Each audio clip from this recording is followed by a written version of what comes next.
When you're a medic, you learn to compartmentalize.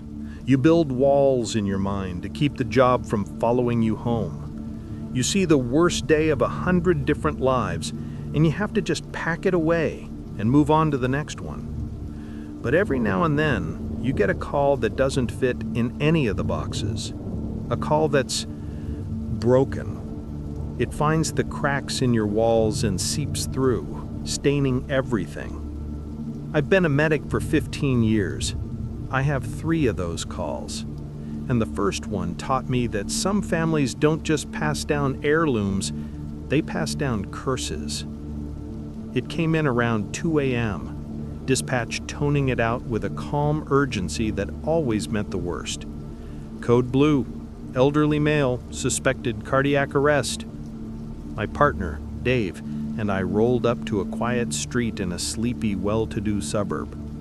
The house was a pristine brick colonial, every shrub perfectly trimmed, a single warm light glowing from the porch.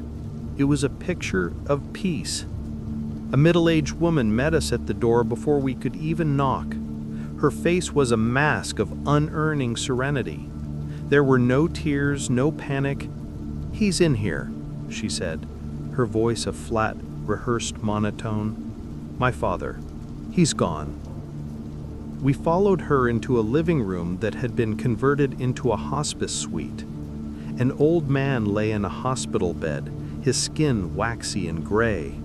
The rest of the family, a son and another daughter, stood silently around the bed, not touching him, not crying. They were just watching him with a quiet, expectant patience, like an audience waiting for the final act of a play. I immediately started compressions while Dave prepped the monitor and our kits. The silence in the room was deafening, broken only by my counting and the grunt of my exertions.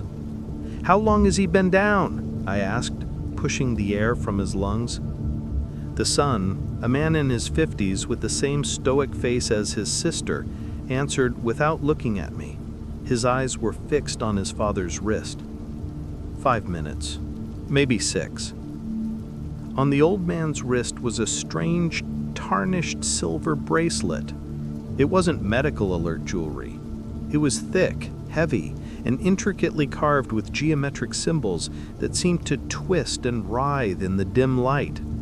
It had no clasp and seemed fused to his skin. Dive was tearing open the pads for the defibrillator when the first daughter held up a hand, a gesture of calm, absolute authority. "No," she said. "He has a directive." "We need to see the DNR paperwork, ma'am," Dave said, not slowing down. She just pointed a single steady finger at the bracelet. "That is the directive," she stated, as if it were the most obvious thing in the world. "You are not to resuscitate, and you are not to remove the bracelet." Dive and I exchanged a baffled, frustrated look. This was insane. We were legally obligated to work this code. We pushed past them, ignoring their quiet, insistent pleas. The family didn't try to physically stop us. They just formed a silent human wall, their faces like stone, watching our every move with a chilling combination of disappointment and fear. For 20 agonizing minutes, we threw everything we had at him. We pushed epi, shocked him 3 times, nothing. He was gone. As I was removing the monitor leads from his chest, my knuckles brushed against that ice-cold silver bracelet. A dizzying wave of vertigo washed over me, so intense I had to brace myself on the bed.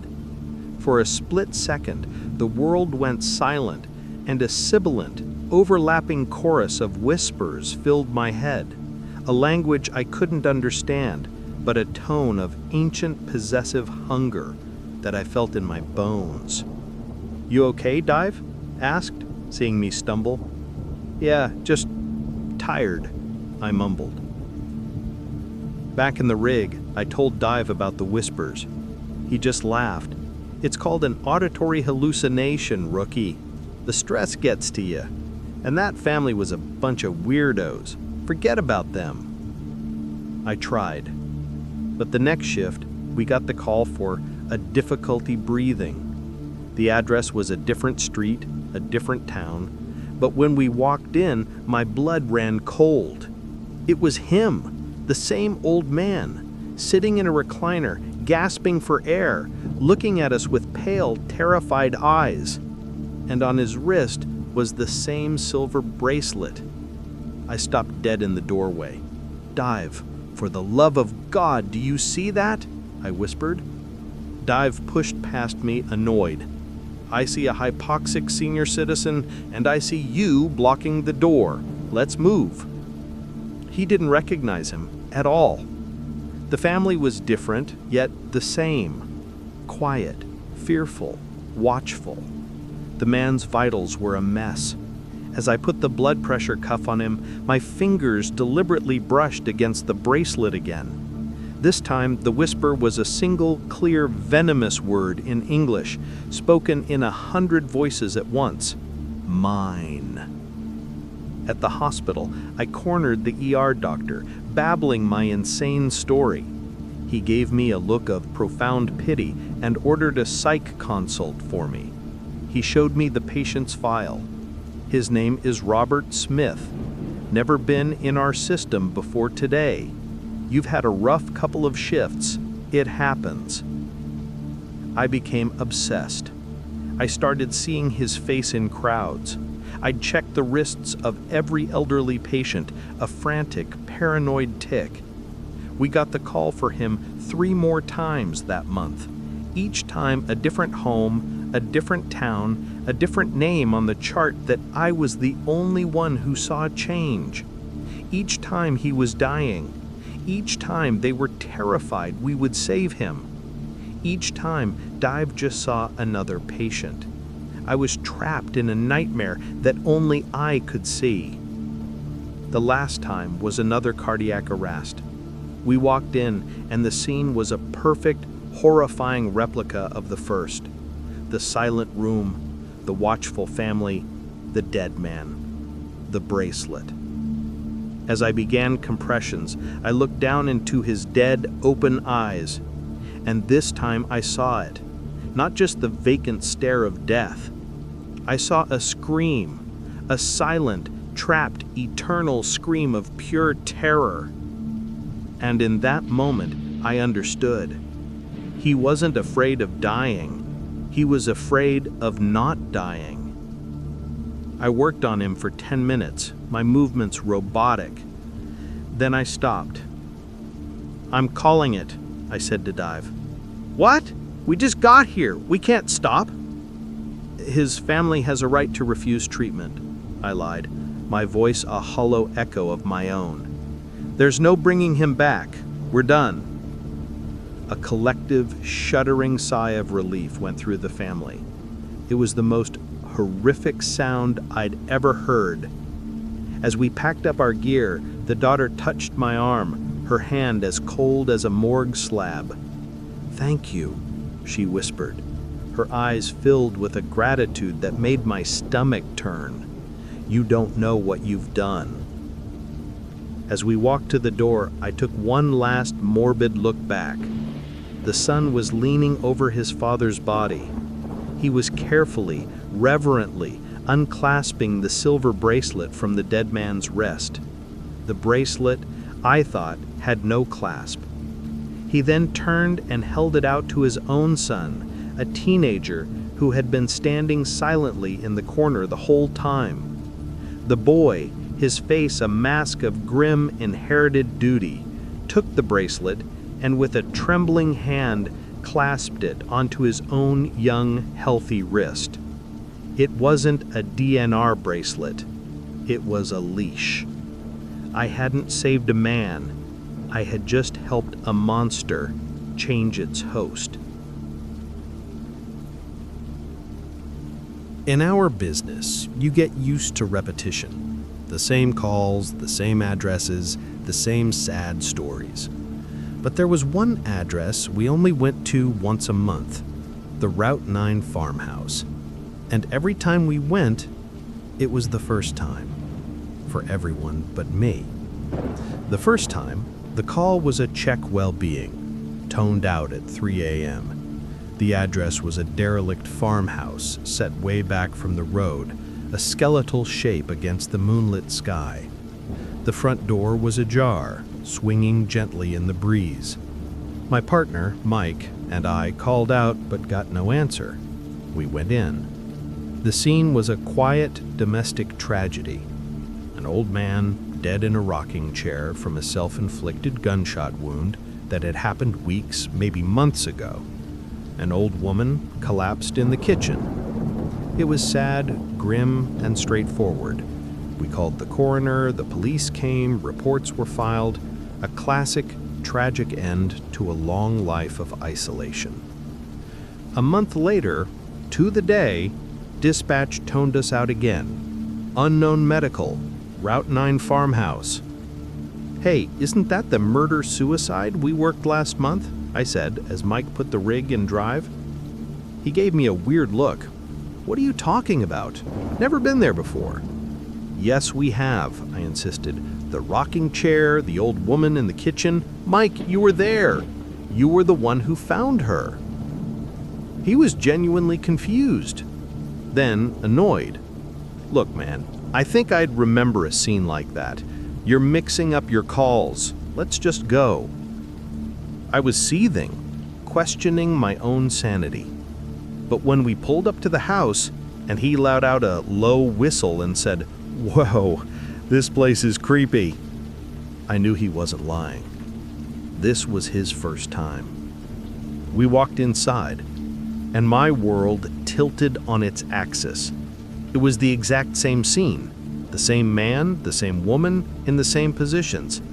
But it was fresh. There was no smell of decay. The air was still and cold. The coroner, a different one this time, estimated the time of death at less than a day. We called it in. I went back to the station and checked the logs. There was no record of our call from the previous month. No police report, no coroner's file. It was like it never happened. This became my own private hell. The first Tuesday of every month, the call would come in. Each time, I remembered every detail. Each time, my partner, whether it was Mike or someone else, had no memory of it. Each time the scene was a perfect, gruesome reset. It was a glitch in reality, and I was the only one who could see the flickering screen. I tried telling my captain. He put me on mandatory leave and scheduled me for a PTSD screening. The fourth time it happened, I did something. While my blissfully ignorant partner was on the phone with dispatch, I took a small silver-framed photo of the couple from their wedding day off the mantelpiece and slipped it into my pocket. My anchor, my proof that I wasn't going crazy. I put it in the very back of my locker at the station, hidden behind my old textbooks. The next morning I went to my locker. The photo was gone. But it wasn't just gone. As I stared at the empty space, my brain felt like it was trying to reboot. I knew I had put something important there, a piece of evidence, but the memory itself was a blurry, inaccessible file. The house wasn't just resetting itself, it was actively fighting me, erasing any proof of its existence from the world and from my own mind. The fifth month came, the first Tuesday, the dispatch tone went out. Unknown medical, Route 9 farmhouse. Mike, who was my partner again that shift, grabbed the keys. "Let's roll." I couldn't do it. A deep, primal instinct screamed at me not to go. "I can't," I said, my voice shaking. "I'm sick, my stomach." Mike just rolled his eyes, called me a baby, and grabbed a different medic, a floater named Tim, to go with him. I sat in the day room at the station, watching the clock on the wall, my entire body humming with a terrible, buzzing anxiety. An hour passed. They should have been back. An hour and a half. Dispatch started trying to radio them. "Unit 12, what's your status?" Silence. Just the empty hiss of the radio. They sent a police cruiser to the address. The officer's voice that crackled over the radio 10 minutes later was thin and shaky.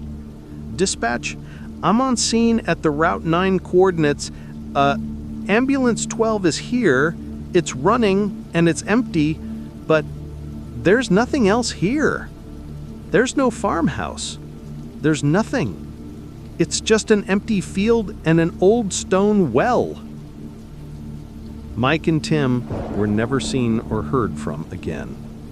Their ambulance was there, but they were gone. The official story became a local mystery, an unsolved disappearance. But I know what happened. I think the house, the temporal loop, the whatever it was, finally got tired of its game. And this time, instead of resetting, it just decided to collect the players. Wellness checks are the calls that haunt you. They're quiet, lonely, and almost always end in tragedy. When dispatch sent us to the Whisperin' Pines trailer park for a check well-being, I was already steeling myself for the worst. The place was a festering wound on the edge of town, a collection of resting single-wides being slowly devoured by kudzu and despair. The call was for a Miss Elmsworth in trailer number 12. Neighbors hadn't seen her in a week. The trailer was even worse than the others, a saggy, mold-streaked box that seemed to be held together by rust and grime. A strange, sickly sweet smell, like rotten melons and ammonia, hung heavy in the humid air. We pounded on the flimsy metal door. No answer. "Fire department's on the way for a force entry," my partner Jenna said into her radio. But the door wasn't locked. It swung open with a groan under the pressure of my shoulder. The smell inside hit us like a wall. The trailer was a hoarder's den, packed floor to ceiling with junk, pathways carved through mountains of yellowed newspapers and garbage bags. And in the very center, in a threadbare armchair, sat Miss Elmsworth. She was alive, but the word felt wrong.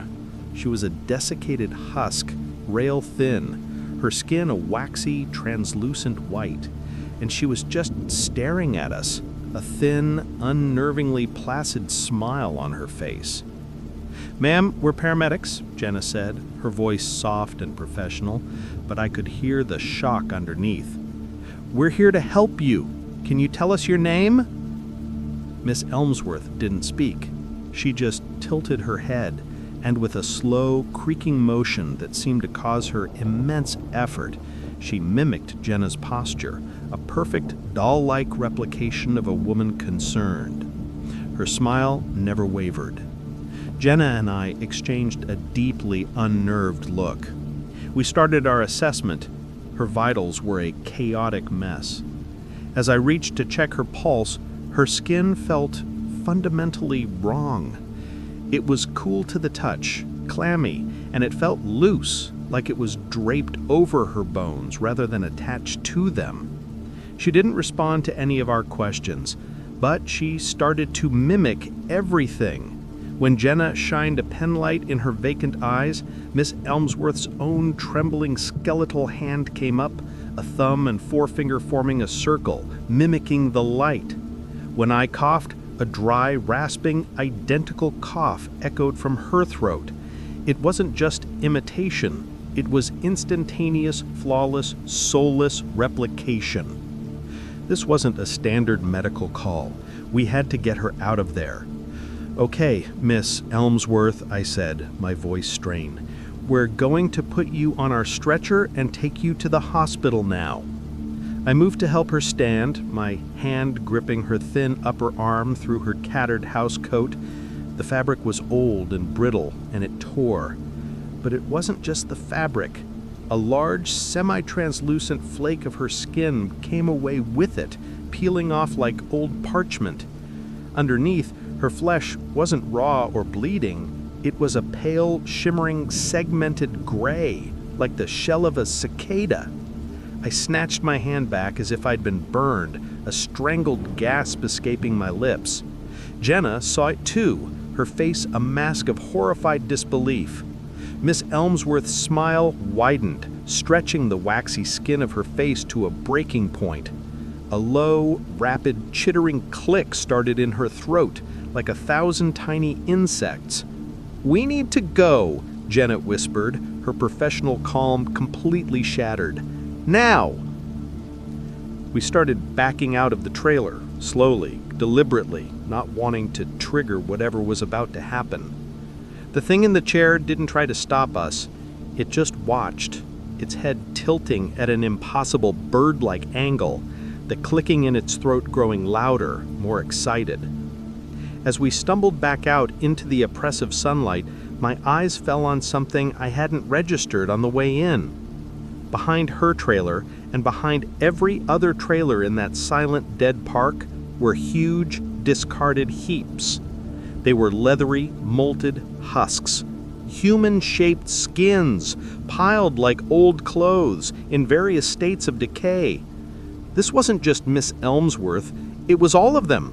This wasn't a trailer park, it was a nest, a colony. We didn't run, we walked, slowly, a step at a time, back to our ambulance, an unholy symphony of chittering starting up from the other trailers around us. I could feel their eyes on us from behind the grimy windows. As I climbed into the driver's seat, I looked over at trailer number 11. In the window, a face was watching us. It had the same waxy skin, the same blank, placid smile. Then another face appeared in the window next to it, then another. All identical, all smiling. We called it in as a refusal of care against medical advice and burned rubber out of that hellhole. We never spoke of it again. You can't write a report about a colony of things that wear people like cheap suits. But I know what we found. We found a species of predator that doesn't hunt. It just waits. And the next time some poor, unsuspecting medic gets a wellness check for Whispering Pines, they'll be greeted by another frail old woman with the same smile, waiting to welcome them home. Hey friends, thanks for listening. Click that notification bell to be alerted of all future narrations. If you got a story, be sure to submit them over at the comments section, and maybe even hear your story featured on the next video. Thanks so much, friends, and I'll see you again soon. Good night.